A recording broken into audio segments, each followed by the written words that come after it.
What's up, YouTube? JM Comics here, and I'm finally getting my 2022 movie tier list video out. Which, I mean, I will admit January is a little bit late, the middle of January near the end of January. But last year we did do it in February, so this is earlier than before. And I was just watching some movies I had missed out on, over the course of the year. So as you can see here, we have a good amount of movies. I'm not sure if this is as much as last year. I think it was less when I counted. And that's mostly due to the fact that most movies this year just did not interest me or were complete shit. And we are about to see that as I go through this tier list, okay? And here are the tiers we have, okay? At the bottom we have utter garbo. This is like trash. This is like shit I was just talking about. I don't cuss on this channel, but I will do that right now for this video because of how bad the movies were this year. Bad movies, which are just bad movies. Average movies, which I mean, still pretty bad. Like they're just average. Nobody really cares about them. I don't care about them certainly. Good movies, pretty good. I mean, all right. And then best of the year movies are like the movies that defined this year for me. And honestly, until the second half of this year, I really think this was one of the worst years for movies. Like, it really was, but the second half kind of saved it for me. So, let's go through it. And I think that might have something to do with COVID and just production being slowed down. So, like, we got, like, very few really high production movies this year. So, let's go through them. Even though we got two of the most long-awaited sequels of all time, Top Gun and Avatar. We'll get to those. Let's just go through this list, okay? And it is worth noting, last year my list was bad, okay, good, great, awesome. So as you can see, the list has shifted downwards because of how bad movies are this year. Or were this year, because, we're in a new age, 2023. Things are going to be better, hopefully. So let's get right into it, okay? We're going to start with Black Adam and bad movie. I'm sorry if you like this movie. I know there are many fans of it, and The Rock was very hyped about making this movie. And I mean, it is a pretty hype movie in some aspects, but the story is just all over the place. I talked about this in my video, my review of it. Go check it out. The visuals are kind of crap. The setting is so different in the comics. I mean, why isn't it Egypt? I'm pretty upset about that. As someone who's like an Egyptian, I am pretty upset about that. And Dwayne Johnson's performance is actually pretty good. I will say that. This is the only time, one of the only times, I see Dwayne Johnson playing a villain, like an anti-hero. He's not playing himself here. That being said, they have to, of course, have a third act, disgusting CGI villain instead of letting Black Adam be the villain of his own movie, or even Hawkman and Doctor Fate. But nope, it's stupid, whatever his name is. So yeah, this movie's really bad, okay? I would say utter garbo, but there are worse things this year that came out. In the other year, this would be garbo. Next we have Spirited, and speaking of utter garbo, I hated this movie. I'm sorry if you loved it. It actually released to some pretty good reviews, and I mean, it's not a terrible movie, like just quality wise, but to me it's just so stupid. It's just so pointless. It just gives me vibes of like stupid comedies, like most Adam Sandler comedies. And I know it's not. It's not an Adam Sandler comedy, obviously, and it's probably not as bad as most of those, but it's still really really dumb. Okay. Ryan Reynolds has been on a losing streak for me lately, and you'll probably tell that of this list as we go on. But like I just can't get attached to him as an actor. I don't know what it is about him. I like his quick humor and his quirkiness and his wit, but just the movies that he stars in and that he kind of writes, I'm pretty sure he wrote this. Don't fact check me on that. But yeah, I'm pretty sure he wrote this movie. The movies he writes just end up so stupid and silly and all over the place. And here's the thing, I did not even finish this movie. I watched the first half, and I was like, I'm done. I can't do this anymore. It just has such a, and I'm a young person, I'm a teenager, but it has such a millennial young people vibe to it that I just don't like. Nobody talks like this in real life. I'm sorry. And I really doubt Scrooge himself would talk like this in real life. Like, as a ghost, okay? He would not be talking the new age lingo. It's just so weird. I don't like it, okay? And the music was kind of annoying, so utter garbo. From utter garbo to best of the year, we have Top Gun Maverick, and need I say more? This was just a great movie, okay? After so much waiting for this movie, after it got delayed with COVID, it finally arrived, and it was honestly better than I thought it was gonna be. I watched the first Top Gun in preparation for this movie, and I did not like it that much. I kind of think it's overrated. People just have a lot of nostalgia for it. But this is actually a really solid movie, the second one, Top Gun Maverick. It's amazing. And while the plot isn't the most, profound thing, it's not the best thing ever made, it just really invokes the 80s nostalgia that most people have. Even if you haven't been born in the 80s, you know what 80s movies are like. I mean, Karate Kid, Top Gun. You feel the 80s vibes of this movie. I really love that. So Top Gun Maverick, best of the year. And also, Miles Teller does a great job here. He kind of redeems himself after Fantastic Four. Like a great actor in this movie. Next we have Bullet Train, and this one is really, really hard for me to put because I'm leaning between average and good, maybe even bad. It's like in that range, so I'm just gonna go with average.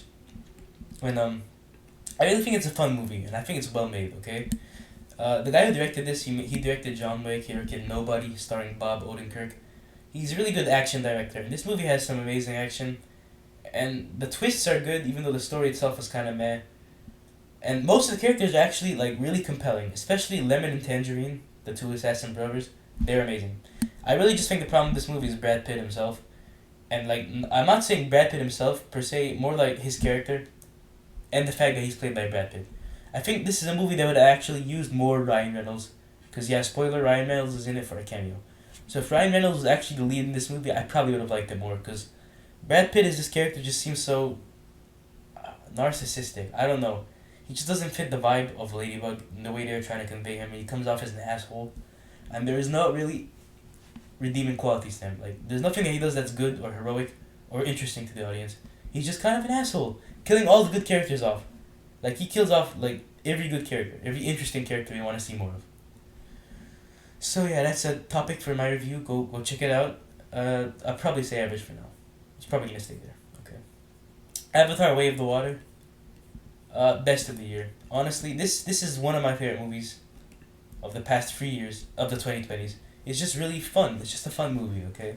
It's fun, it's emotional, it's heartfelt, it's serious. It doesn't take itself too light like a comedy, like every movie that comes out these days. It is a serious movie with its lighthearted moments and that is somewhat kid friendly. That still features dark themes, deep stuff, you know what I'm saying?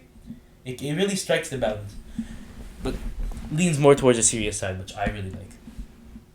And yeah, as I'm getting older, like I'm not getting old, but I'm saying as I'm getting older, I'm starting to appreciate serious movies way more than comedies and Marvel movies. So yeah, this is a great movie. And I did see it twice. It's one of the only movies I've seen twice in theaters. I've seen many movies twice, both times. But it's one of the only movies I've seen twice in the movie theaters, including another movie on this list I will get to. And yeah, the first time was not 3D, second time was 3D. I like the 3D, but it doesn't really change that much. I will say though, I enjoyed the second viewing more, knowing where the story was gonna go and how some characters were gonna meet, fate, how their fate was gonna play out. Next we have Ice Age: Adventures of Buck Wild. We go from 10 out of 10 to 0 out of 10. Utter garble, probably like I would argue the worst of the year, but it is less offensive than a lot of the movies on this list. Like every other movie here is better than Ice Age: Adventures of Buck Wild in every conceivable way. But this movie is very inoffensive to me. And this is coming from someone who used to love the Ice Age movies. I just kind of got bored of them, honestly. They're kind of bad movies going back to them.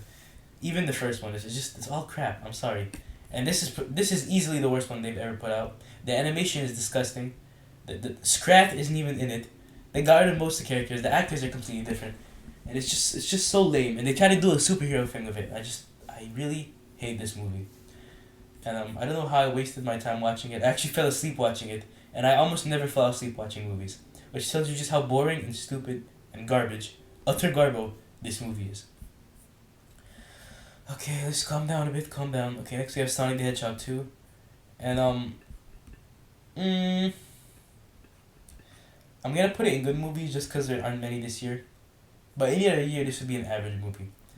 And I liked it, okay? I'm not gonna lie. I liked it, I enjoyed it, but I just really felt it was so childish compared to the first one. The first one was definitely childish as well, like the whole power of friendship thing. But at least the first one had a few, not adult jokes, but more refined jokes to it. It wasn't as kiddie, and there wasn't as much, weird Fortnite dancing, even though there was in the first movie. I just feel like this movie was really silly, and kind of for no reason. That being said, Jim Carrey absolutely carries like he did in the first movie. He's just awesome as Eggman. And I kind of hope we see him again in Sonic 3, even though Jim Carrey is retiring. We'll see what happens. Next we have The Man from Toronto, and honestly, pretty good movie. It got terrible reviews, and I do not understand that. I feel like the fact that something is a Netflix movie just automatically adds a negative stigma to it, which I cannot understand, because Netflix, I will admit, their movies, they have sort of a cheap quality to them. They're usually of pretty good quality, okay? I'm not gonna lie. I really love The Man from Toronto. I love the assassin character played by Woody Harrelson. Kevin Hart's character is also pretty nice, pretty good. It reminds me of Central Intelligence in many ways, which is honestly one of the best comedies ever, I'd say. Like, I really enjoyed that. And it gives me many of those vibes. And I love the redemption arc for the assassin. Woody Harrelson's character. So yeah, it's a pretty good movie. Next we have Luck, and it's pretty bad, honestly. Like, I don't know if I can even put this on the list because I didn't finish it. Sort of like Spirited. I saw the first half, and like, besides thinking the animation was cool, that was it. The animation was cool. The story was very boring. It had a cool concept to it of, luck. You don't really see movies focusing on luck that much. I mean, that being said, Bullet Train did the same thing but kind of better. And the theme doesn't really come through that much in this movie. The story is just whatever. It's all over the place. Sort of like most movies this year. So yeah, I put luck in bad movies.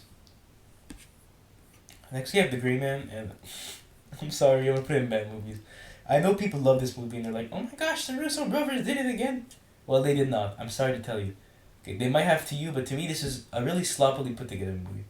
Why did they spend so much money? So much money, like $700 million or something ridiculous like that, to make a simple assassin movie? Are we just throwing money at any project right now? Like, what's the point of spending so much money on something like this? The story isn't anything to write home about. If the movie was more minimalistic about it, I might have liked it if it was like an underrated gem.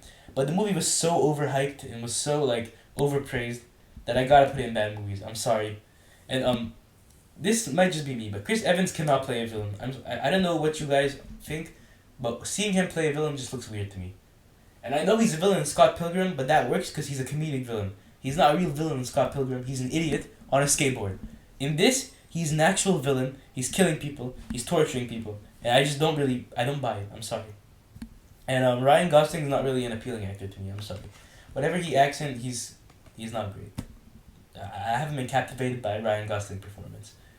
So maybe Driver, if I see that, I might like it. But I do not like The Gray Man, which is very weird considering I liked The Man from Toronto. And it was kind of the opposite. People loved Gray Man, hated Man from Toronto. I feel the other way. Let's just move on from this disappointment. Okay. Werewolf by Night, average. It's pretty average. Average Marvel stuff. I appreciate that they're trying to do something new, and I like the color change, like how it's mostly black and white, and it kind of has a little bit of color in it. Story's just nothing to write home about. That's about it. I like the main character. I like Elsa Bloodstone. I like Werewolf Guy. It's alright. Another Marvel movie here, Doctor Strange and the Multiverse of Madness. And I'm gonna put it in good movies, okay? I like this movie more than most people, but going back and rewatching it again, it was just so painful to get through. I think many of the movie's biggest thrills just come from shock value. Like, oh my gosh, it's that character. Oh my gosh, it's Black Bolt. It's mostly a cameo fest, but it doesn't rely too much on cameos. I like that, but it's one of those movies that I can't rewatch. Okay, it's very simplistic in its story. For a movie called The Multiverse of Madness, there's only one multiverse, like multi-universe they go to, besides the main universe. So yeah, it doesn't really live up to its title, and the story is pretty simplistic if you take away all the multiverse elements. Like, just look at it as a straightforward story. It is a psychopath going for a little girl, and then the main character trying to defend the little girl. That's pretty much it. And I was actually happy where Scarlet Witch went. I like the concept of someone being introduced as a hero for many movies and a TV show, and then eventually becoming the main villain. I really like that concept. I like that character arc. So I like Bond this movie, and I kind of hope she stays dead, but I don't think she will.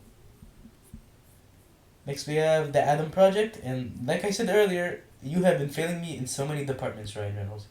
This is not as bad as Spirited, and I actually sat through this entire movie, and I enjoyed the first half. I thought it was really sweet, but as it went on, it just got more and more ludicrous. And I think one of the big problems here is the villain and just the conflict in general. Like, the stakes are there, but they're not very pressing. It's kind of like the movie E.T., where the stakes are there, but I don't really feel that pressed by them. Like, E.T. just gets sick. In this movie, the villain just wants money. And she tries to stop him. That's it. The conflict doesn't have any sort of timer on it that I can feel. There might be a timer. I forgot what happened in this movie. Not gonna lie, I forgot a lot of the details here. But the movie doesn't have any sense of urgency. It just feels really slow and cathartic. And I like Zoe Saldana's performance, and Ryan Reynolds, he's a good actor, okay? I'm not discrediting him. I'm just saying, when movies see headlines and he leads, like Free Guy and Spirited in this, are usually trash in my eyes, so this is no exception, but I will say it has its heartfelt moments, and Mark Ruffalo and Ryan Reynolds' relationship is actually pretty sweet. First what hurts me. Jurassic World Dominion, and I have to say Utter Garbo, one of the most disappointing movies of all time to me. I'm a big fan of the Jurassic Park franchise. I've been watching since Jurassic World came out, okay, I'll be honest. But I love the first movie. I love The Lost World. I love Jurassic World. Jurassic Park Freeze, whatever. And Fallen Kingdom wasn't that bad in my eyes. But this movie is terrible. This movie takes everything from those movies and strips them away of all the fun. It leaves you with a pretty boring Mission Impossible knockoff movie focusing on bugs. Where are the dinosaurs? Huh? Where are the dinosaurs in this Jurassic Park or Jurassic World movie? Hmm? And people like to blame it on Chris Pratt, and I don't think it's his fault necessarily. I don't like the fact that his hand thing is done like multiple times in this movie, but I don't think it's any actor's fault. I don't even think it's the legacy actor's fault. I just think this is Colin Trevorrow's fault, and I don't know why people keep giving him jobs. He literally has not produced a single good project since Jurassic World. He ruined Star Wars, he ruined Jurassic Park. Get him out of here, okay? And this movie is horrible, horrible. I advise watching it just to understand how disappointing it is. And the worst part, they don't even give us the satisfaction of killing off characters. At the very least, Jurassic Park 3 killed off a few characters. This kills off nobody. Thank you.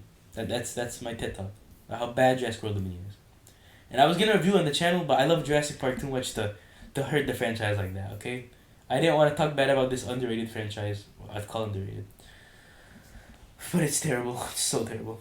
For Love and Thunder, similar story, very disappointing. I loved Ragnarok. It was my favorite Marvel movie until this movie came along, and this movie is just so stupid. It's so silly. It makes Thor a joke. It makes Marvel a joke. And the most ironic part about this, is that Gore the God Butcher was done even better in Puss in Boots. And I'll talk about that when we get to Puss in Boots. But Gore the God Butcher had so much potential, and his opening was pretty sad, but they fumbled the bag, okay? They focused too much on recurring jokes, unfunny jokes, and just comedy in general. I think Ragnarok had a balance of comedy and serious moments. Besides when the Warriors 3 die, that movie knew when to stop and focus on the serious stuff. For example, it stopped when Thor lost his eye and he started talking to Odin. There are deep moments in that movie. This movie has no depth. The first scene might be pretty deep, but if it goes nowhere, what's the point? And Jane Foster dying of cancer is really sad. I'm not gonna deny that. This is probably Jane Foster's best appearance in the MCU. But at the same time, when it's surrounded by so much bullshit, it doesn't matter. Next we have the Minions, The Rise of Gru, and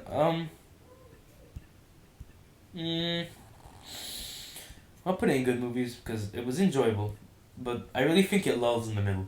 The first half is fun. I mean, not the first half. The first third of this movie is pretty fun. I'd say it has a lot of good jokes, a lot of '80s references, and yeah, it just has the Despicable Me vibe that the first two movies had. However, as the movie goes on, it kind of gets boring, and the middle is very stupid with the karate act or whatever. Them learning karate and kung fu or something. It's just so dumb. And it really goes nowhere. They learn how to turn into animals for some reason. Actually, no, they have the stone or something. It's such a forgettable movie. That's my thesis here. The ending's alright though. I think it gets better as like near the end, near the climax. And I like the character of Wild Knuckles and his relationship with Gru. So it's an alright movie. It's pretty good. Any other year though, and it would be average movies. Next we have the Batman, and this is best of the year as well. I can't believe that. This is best of the year. I think this movie would have been the best movie of the year for me. It's not, but it would have been my number one if it was not for the last 30 minutes of this movie. Last 30 to 40 minutes. This movie had an amazing setup, amazing middle act, so much elements of like Seven and Zodiac, if you've seen those movies. But near the end, it kind of really lulled, and it brought in a bunch of elements that were kind of irrelevant, like flooding. Like what? Why is the Riddler's plan to flood Gotham City? It just feels kind of out of nowhere, and it feels like the movie could have ended during the Falcone fight. They could have had the Falcone fight, and he fought Riddler, and Riddler got arrested. And I know people complain about the Dark Knight movies being too long, but I like the length of those movies. This movie is way too long. I can admit it. This one really should have ended earlier. But yeah, it's really good, as it is, even with the kind of boring 30 minutes.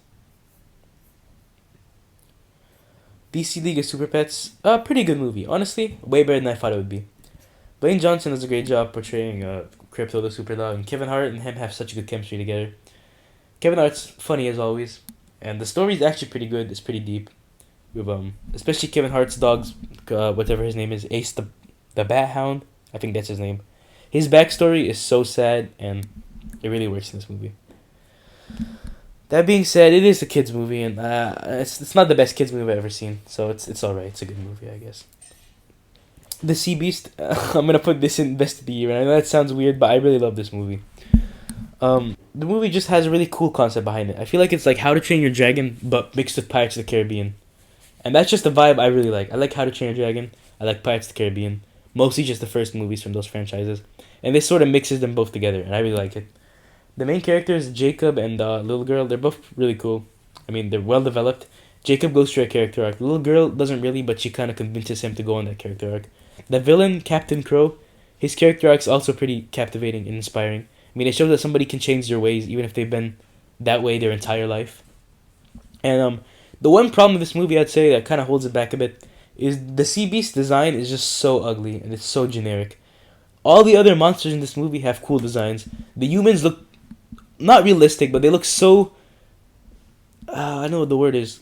Uncanny, I'd say. But, yeah, uncannily realistic, in a way. Their designs are just so cool and fluid, and the way the animation looks is gorgeous. But the main sea beast has such an ugly, uninspired design. So that's what holds this movie back. Besides that, it's a great movie. Honestly, I would have said best animated movie of the year if I hadn't seen another movie 1 week ago. Chip and Dale Rescue Rangers, average. It's pretty average. I can't get over the Seth Rogen and Ugly Sonic jokes in this movie. But, yeah, it is pretty funny. I mean, I like that it brings back the Who Framed Roger Rabbit art style. But at the same time, how is it a Chip and Dale movie? Like, they kind of act like people are nostalgic for Chip and Dale Rescue Rangers. But I have never met a person who's watched Chip and Dale Rescue Rangers. My mom might have, but I'm not completely sure of that. I'm not totally sure. It's just, the movie's just okay. That's it. There's nothing to talk about. And it does feel like a cameo fest at times, and the story's kind of stupid and basic. So yeah. No Holmes too. I'd say pretty good. Okay. Probably better than the first one if I had to say, if I had to choose between the two. I like the first one, but this one is way better. Sherlock has a bigger role in this, and I really love Henry Cavill's portrayal of Sherlock. I really hope that he gets his own spin-off, especially the after credit scene in this movie. And Enola Holmes, played by my gosh, what's her name? Emily something, right? The girl from Stranger Things, okay? Enola Holmes herself is really good, and she's portrayed really well. And I like that she goes through a character arc, learning to accept other people into her life and get help, which, I mean, there are many movie characters who should have had this arc but did not, that came out this year. And I'm not going to talk about it because it gets really weird and political. But I just like the fact that she learns to accept help from other people while still being an independent person. She-Hulk. She-Hulk. So yeah, Enola Holmes 2, surprisingly a really good movie. Uncharted, it has to be the hardest movie for me to place. Because by itself, I'd say it's a good movie. But as someone who's played all 4 mainline Uncharted games, it's a very average to bad movie. Like, they completely slaughter elements of the game. The villains aren't even from the game. They just use made-up characters for the villains. Like Braddock, whatever, Braddock or something. And then Moncada. Like, who are these people? There are 2 people who look just like them in the games they could have used. But no, they have to go with brand new made-up characters. Check out my review of this video, of this movie, to see me talk more about the game and, like, what I thought about this movie. But yeah, it's the other movie that I've seen twice in the theaters this year. One time with my family, one time with my friends. And like a group of friends. And I don't know where to place it.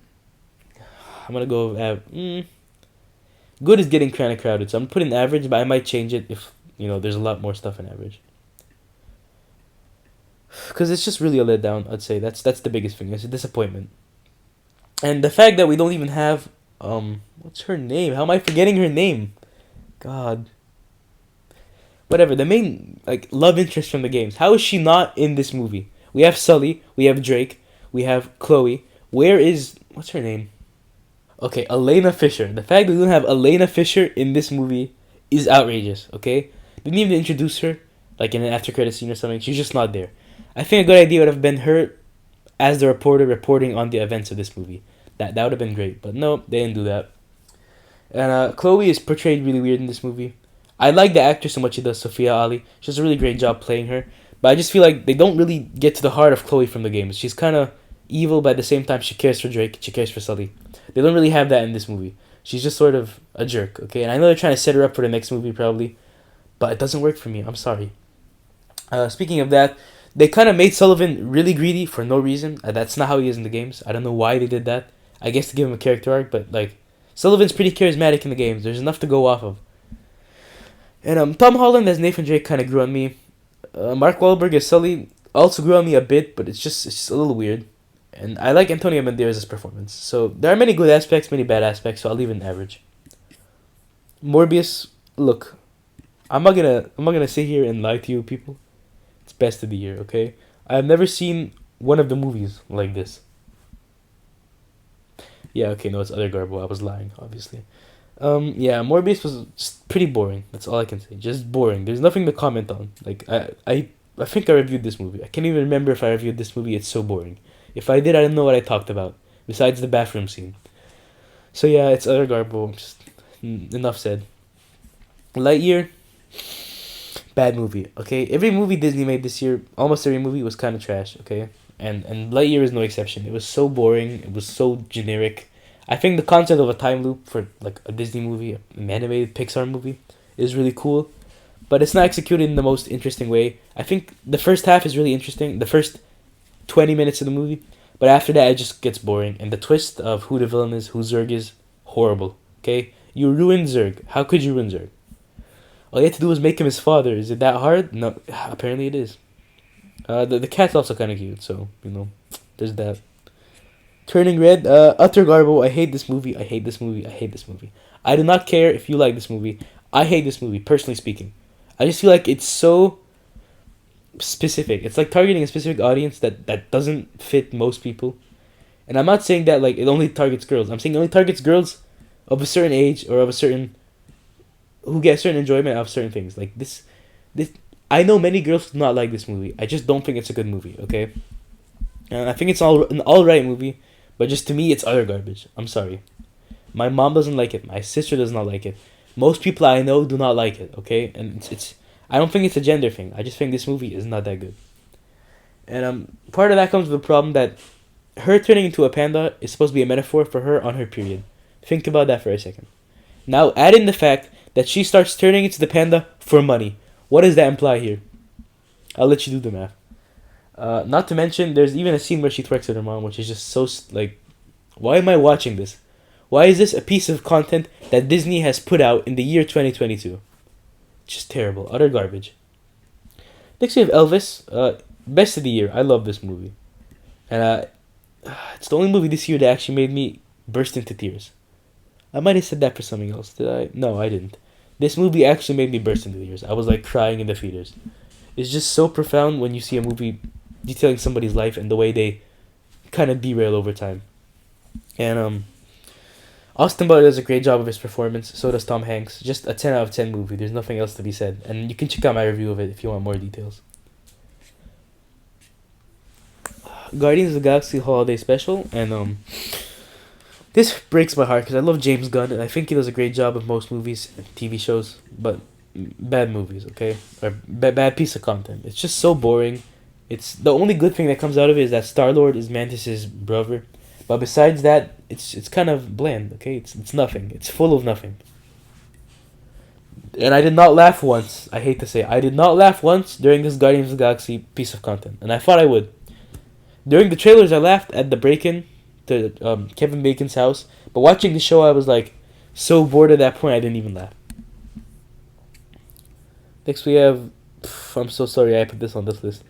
Chicken Hair, I don't even know what it's called. Chicken Hair, the Hunter of Barbaros or something. Whatever, it was so boring. I saw it like with my family and I do not like it. I have younger siblings, so we watched it and it's just the most whatever movie. This is why Netflix has a bad reputation.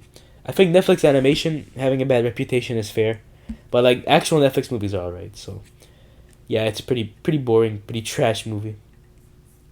I'm not gonna completely hate on it. I don't think it's even in my like bottom 5 out of these movies. It's just pretty boring. It's pretty useless. It's just random fluff. And the message is very generic, not to mention. The Bad Guys, I was gonna put an average, but I'm gonna put it in good movies. Okay, and when I first saw this movie, I was not very impressed. I was like, okay, whatever. It's a fine movie. It's inoffensive. It has some cool twists, and the characters are likable. That's about it. But thinking back on it over the course of this year, I mean, it was a pretty solid movie. Okay, I like the snake. I like the wolf. I like how they have kind of redemption arcs, especially the snake. I feel like he had the biggest redemption arc because he was the worst of all of them. The villain twist is kind of predictable. I mean, I like that it happens, but it's very predictable. And I don't know. It just has really cool Ocean's 11 style that I think earns it a spot in good movies over average movies. And maybe after a second rewatch, I would like it more. Hotel Transylvania, Transformania, something like that. I'd say bad. Okay, it's not complete garbage. I think this movie does some really bold things. Okay, first off, it focuses more on the original three main characters from this series: Dracula, Mavis, and Johnny. I like the first two Hotel Transylvania movies, but like this one and the third one are kind of trash. Um, that being said, though, I really think that this movie gets back to the basics of what makes this franchise this franchise. It focuses on the father-daughter, father-son-in-law relationship that's kind of at the center of this. And the concept of turning the monsters back into humans is a really cool concept on paper, but the way it's executed is kind of boring. I mean, there are good jokes, I'd say, but it's nothing to write home about. So, bad movie. And that being said, Adam Sandler is not really in it, so that really bugs me. Oh yeah, RRR, or like as I like to call it, Triple R.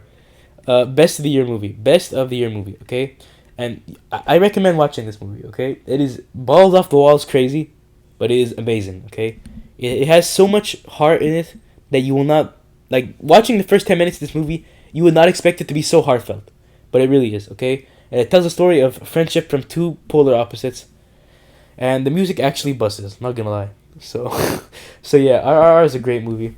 You should definitely check it out on Netflix. And like honestly, I'm not that into foreign film, but this makes me want to investigate more into foreign films. So yeah, it's amazing.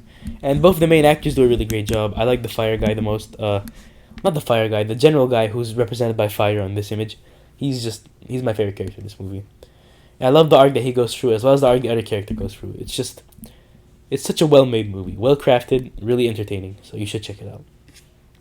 And finally, the movie I saw last week, Puss in Boots: The Last Wish, and I saw it last week and yesterday. So I've seen it twice, in the theaters last week and then at home yesterday. And I'd say it's best of the year material. Honestly, the best animated movie of the year. I'd say that. I'd go that far. Um, that being said, though, I don't like the art style that much. Okay, I hate to say it. I mean, everyone loves art style. I like Spider-Verse's art style, but at the same time, I kind of love the original Shrek art style. I know that's nostalgia speaking, but I just love their weird humanoid sort of artsy fartsy style. And this one is just way too, I don't know, comic booky for me. That being said, the story is great. The villains are great. I love Jack Horner. I love what's her name, Goldilocks, and I love the incarnation of death that's portrayed in this movie. The themes are so deep, actually, for a kids movie, with death and fear being the prevalent themes, and just valuing life in general. And the character arc Puss in Boots goes through here is actually pretty deep and complex. In the first movie, like the first Puss in Boots, he doesn't really go through a character arc. In the Shrek movies, he's a side character. This is the first time we've actually seen Puss in Boots change who he is and go through a transformation, like the way he does. So learning to be, I guess, more humble and less arrogant. So yeah, I really like that movie. So that's the complete tier list, and here are my. I was gonna do a top 10 best movies and 5 worst, but considering how bad this year is, it's just 5 worst and 5 best because there's not enough to make a top 10 best. So yeah, let's cut right to that. Okay, let's get right down to the top 5 best movies of this year. Number 5, we have The Sea Beast, and like I said earlier, this movie just hits all the right notes for me. It fuses 2 franchises, or more accurately, 2 first movies that I really like: Pirates of the Caribbean, the first one, and How to Train Your Dragon, the first one, and kind of puts them together.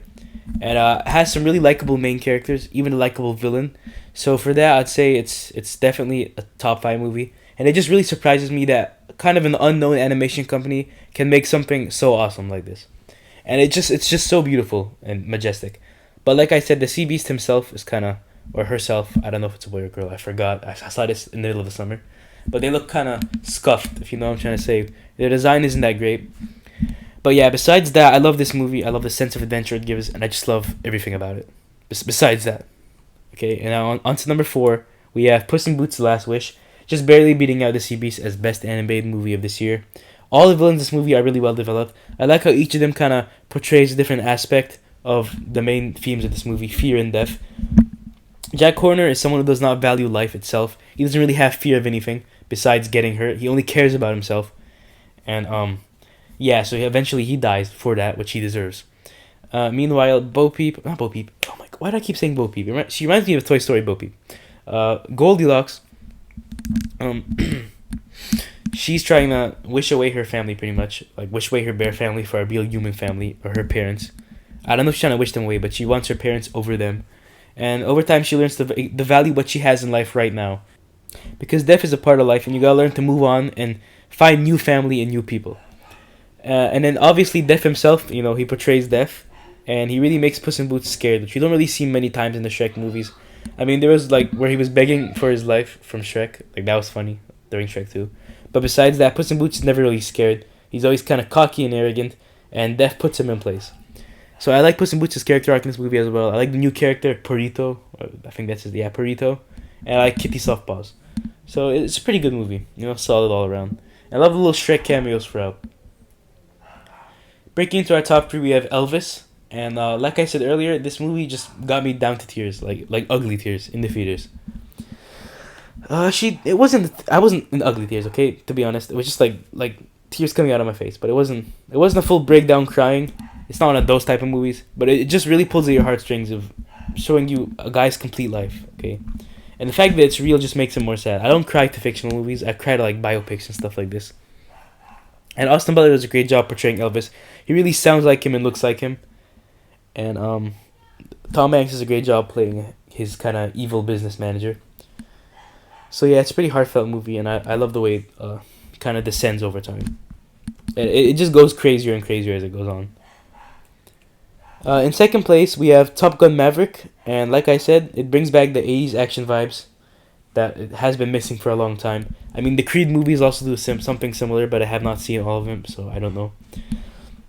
But yeah, it brings back the 80s action vibe. It has Miles Teller in actually a pretty good performance, which is surprising for him.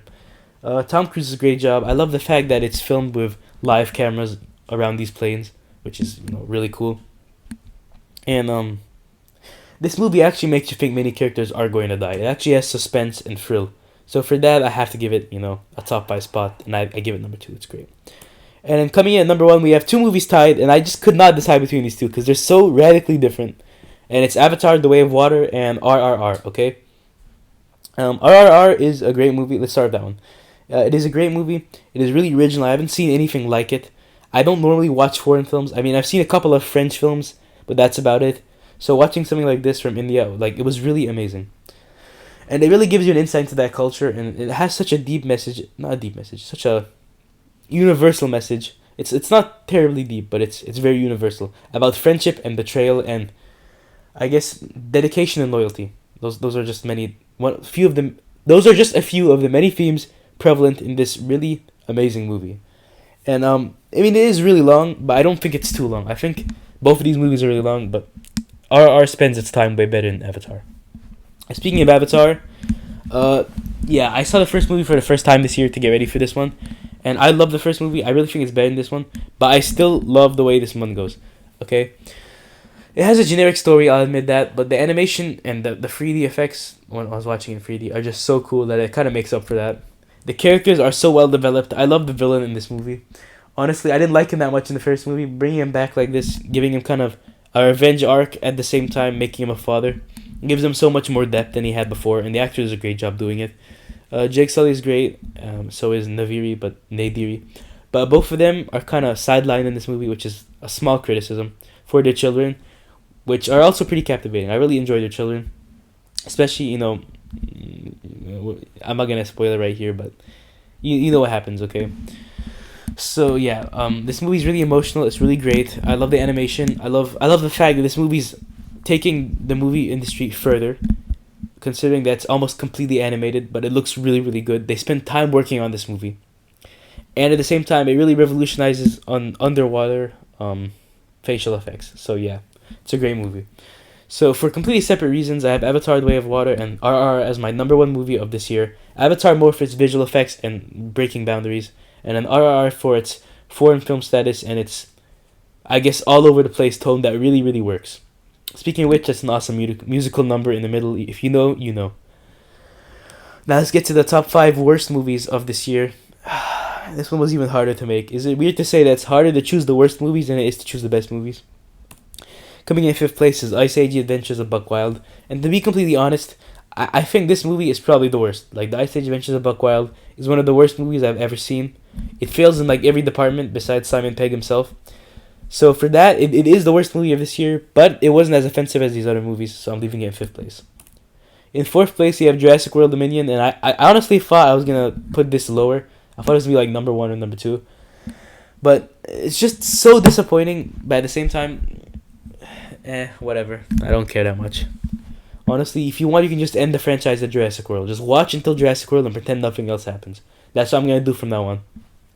And, they really wasted legacy characters here, especially Ian Malcolm. He didn't really get a chance to do anything interesting. So, yeah, screw you, Colin Trevorrow. Screw you!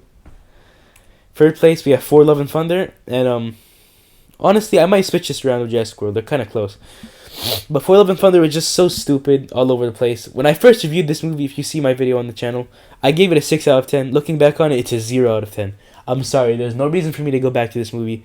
Actually, I might watch it again just to make fun of it. Because it's so it's just so bad. It's just so bad. I don't even know how to explain it. It's so comedically terrible. It's not funny.